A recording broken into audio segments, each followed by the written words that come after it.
Ton contenu. C'est ton contenu. Parce qu'on regarde le corps, à l'intérieur, c'est la panthère. Amen. On regarde ton corps, à l'intérieur, c'est le serpent Boumba de ta famille. On regarde à l'intérieur, on voit la sirène, poisson d'eau douce. Donc à partir de là, où est l'homme? Mais quand Dieu veut te bénir, Dieu regarde ton intérieur. Et nous avons compris pourquoi, quand Dieu a donné l'instruction, on est quitté de la révélation de la bénédiction. On a dit c'est bien, nous, à MCI, peuple merveilleux que vous êtes, notre désir, ce n'est pas que vous vous contentez à vivre, à grandir dans la foi, dans la parole de Dieu, pour révéler les bénédictions. Parce que tu peux avoir la révélation, mais tu ne peux pas vivre la révélation. Parce qu'il y a une dimension où tu as la révélation, mais tu ne peux pas vivre la révélation. Mais l'Église, parfois, est pleinement dans la dimension de révélation. Père, révèle-moi. Prophète, révèle-moi. Pasteur, révèle-moi. Ceci, révèle-moi. Même quand tu dors, Dieu m'a révélé. My God. Mais le problème, c'est qu'on aime tellement les révélations. C'est cela, papa. Mais on fait du surplace. On aime les révélations. Mais alors que la Bible dit qu'un peuple qui n'a pas des révélations. Et comme quoi? Un peu sans frein. Sans frein.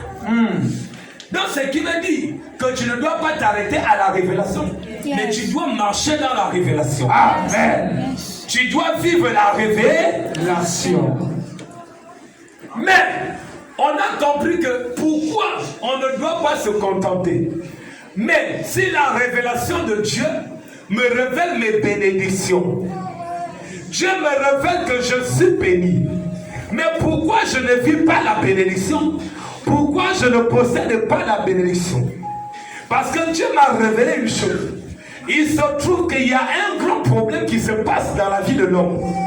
Au lieu que l'homme vit l'original, l'homme est en train de vivre la photocopie. Avancez la vie, c'est tout ça, papa.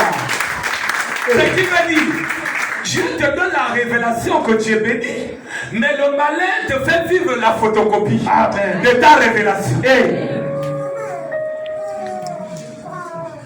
D'où j'ai parlé, j'ai partagé aux gens. J'ai dit, écoutez, quand je regarde le monde, je regarde l'église, il y a tellement de gens qui ont des vies photocopiées.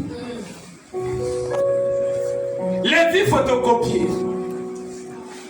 Et c'est pour ça qu'il fallait comprendre dans la semence de l'ivraie et du blé. Ce qui veut dire que l'ivraie, c'est quelqu'un. Dis c'est quelqu'un. C'est quelqu'un.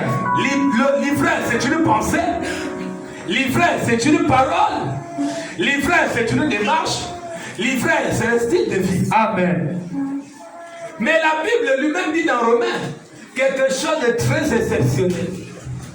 Il précise qu'à un moment donné, le blé et l'ivraie vont grandir ensemble. Mais il y aura un temps où Dieu va envoyer les moissonneurs pour venir attacher. Dis d'abord attacher. Attaché. Amarrer. Amarré.